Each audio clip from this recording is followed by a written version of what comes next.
At this hospital in Mogadishu, Mohammed Jama Barre remembers how a quiet afternoon at his shop turned into a day of death and destruction. We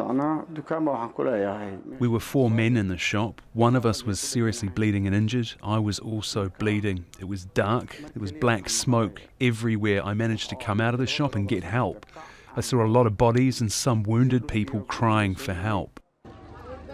Most of the victims of Saturday's car bomb attacks were women and children. The first explosion hit a busy intersection at the heart of the capital. The Education Ministry was the target.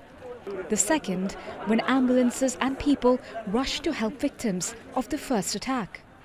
I was at the attack area when the first explosion went off.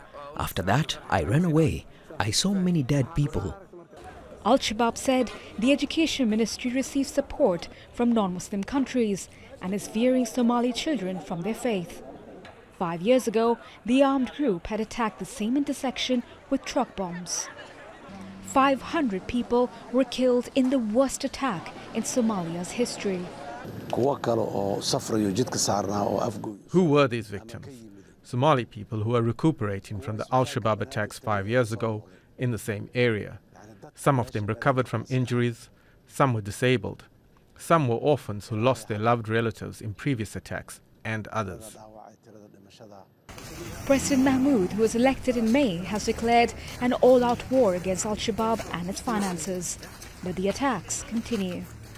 It just tells you that Shabbab is being rooted out, but they are really a force to be reckoned with. And it will take time for Shabbab to be eliminated from the capital, but the work is ongoing.